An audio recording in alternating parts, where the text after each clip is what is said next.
ഇപ്പോൾ തദ്ദേശ സ്വയംഭരണ വകുപ്പ് ഒരു സിംഗിൾ വാട്സാപ്പ് നമ്പർ സംസ്ഥാനത്തിനാകെ ബാധകമായത് പ്രസിദ്ധപ്പെടുത്തിയിട്ടുണ്ട്. നിങ്ങൾ അറിഞ്ഞു കാണുമെന്ന് ഞാൻ വിചാരിക്കുന്നു. ഇല്ലെങ്കിൽ ഒരിക്കൽ കൂടി ഇവിടെ പറയാം. എല്ലാവരും ഒന്ന് കുറിച്ചെടുക്കുന്നത് നന്നായിരിക്കും. 9446700800 9446 700 800. ഈ വാട്സാപ്പ് നമ്പറിലേക്ക് മാലിന്യം വലിച്ചെറിയുന്നതിന്റെ ദൃശ്യങ്ങൾ, അത് ഫോട്ടോയാവാം, വീഡിയോ ആവാം, വലിച്ചെറിയുന്ന ആളെ തിരിച്ചറിയാനുള്ള എന്തെങ്കിലും അടയാളങ്ങളോടുകൂടി, വണ്ടി നമ്പർ ആവാം, അല്ലെങ്കിൽ ആളുടെ തന്നെ മുഖം തിരിച്ചറിയാൻ പറ്റുന്നതായാൽ മതി, അത് അയച്ചു കൊടുത്താൽ ഈ വലിച്ചെറിഞ്ഞയാളെ കണ്ടെത്തി ഫൈൻ ഈടാക്കും. 10,000 രൂപ ഫൈൻ ഈടാക്കിയാൽ 2,500 രൂപ ഈ ഫോട്ടോ അയച്ചയാൾക്ക് കിട്ടും. ഇത് നടപ്പാക്കി തുടങ്ങി, വ്യാപകമായിട്ട് ആളുകൾ ഉപയോഗിച്ചു തുടങ്ങിയിട്ടുണ്ട്. എനിക്ക് അഭ്യർത്ഥിക്കാനുള്ളത് ഇതൊരു നല്ല അവസരമായിട്ട് എല്ലാവരും ഉപയോഗപ്പെടുത്തണം എന്നാണ്. ദിവസം 4 ആളെ പിടിച്ചാൽ 10,000 രൂപ വരുമാനമായി. എല്ലാവരുടെയും കയ്യിൽ മൊബൈൽ ഫോണുണ്ട്. മിക്കവാറും മൊബൈൽ ഫോൺ ഇരുന്ന് ഇങ്ങനെ അത് തോണ്ടിക്കൊണ്ടിരിക്കുന്നതാണ് നമ്മൾ കാണുന്നത്. അതിന് പകരം ആ മൊബൈൽ ഫോണുമായിട്ട് ഇറങ്ങിയാണ്. കുറച്ച് സമയം മെനക്കെട്ടാൽ നിങ്ങൾക്ക് 4 ആളെ കിട്ടും.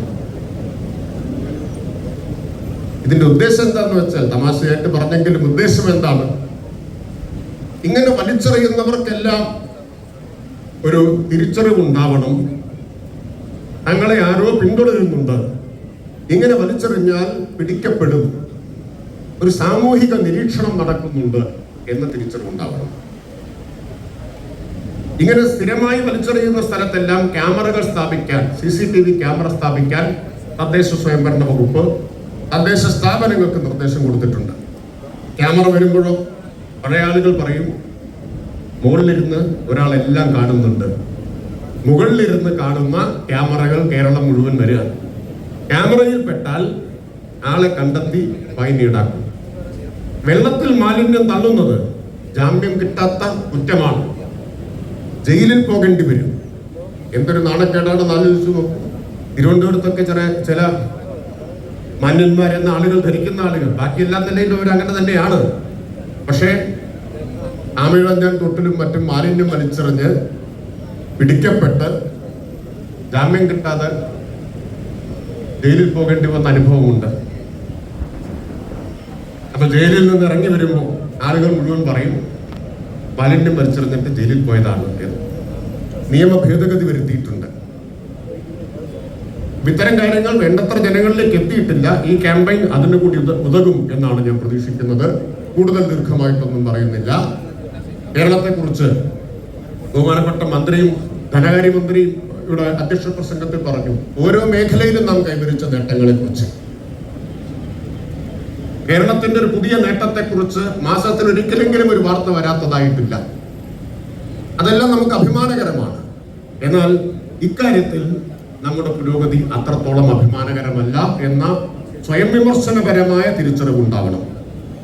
അടുത്ത കാലത്ത് കേരളത്തെക്കുറിച്ച് ഇറങ്ങിയ ശ്രദ്ധേയമായ ഒരു പുസ്തകം കേംബ്രിഡ്ജ് യൂണിവേഴ്സിറ്റി പ്രസ് പ്രസിദ്ധീകരിച്ച പുസ്തകത്തിന്റെ തലക്കെട്ട് ഇങ്ങനെയാണ്: കേരള ഇന്ത്യാസ് മിറാക്കിൾ സ്റ്റേറ്റ് എന്നാണ്. ഇന്ത്യയുടെ അത്ഭുത സംസ്ഥാനം എന്നാണ് മറ്റെല്ലാ മേഖലകളിലും നാം കൈവരിച്ച പുരോഗതിയെ ആസ്പദമാക്കിക്കൊണ്ട് കേരളത്തെ വിശേഷിപ്പിക്കുന്നത്. പക്ഷേ ആ വിശേഷണത്തിന് നിരക്കുന്നതല്ല ശുചിത്വത്തിന്റെ, പൊതു ശുചിത്വത്തിന്റെ കാര്യത്തിൽ നമ്മുടെ നേട്ടങ്ങൾ. ആ കുറവ് പരിഹരിക്കാൻ മാർച്ച് 30 വരെ നീളുന്ന ഈ ക്യാമ്പയിനിലൂടെ കഴിയും എന്ന് പ്രതീക്ഷിച്ചുകൊണ്ട് അതിന് കക്ഷി രാഷ്ട്രീയം. നാം ഉപയോഗിക്കുന്ന ഒരു വസ്തു നമുക്ക് അതിന്റെ ഉപയോഗം കഴിഞ്ഞാൽ കണ്ടിടത്ത് വലിച്ചെറിയുക എന്നതാണ്. ഒരു മനസാക്ഷിക്കുത്തുമില്ലാതെ നാം എവിടെയാണോ കാണുന്നത് അവിടെ വലിച്ചെറിയും. അത് റോഡ് പക്കത്താവാം, അത് പൊതുസ്ഥലത്താവാം, ചിലപ്പോൾ നടു റോട്ടിൽ തന്നെയാവാം, എവിടെയുമാകാം. പൊതുവായതെല്ലാം എങ്ങനെയും കൈകാര്യം ചെയ്യാം എന്നൊരു മനോഭാവമാണ്.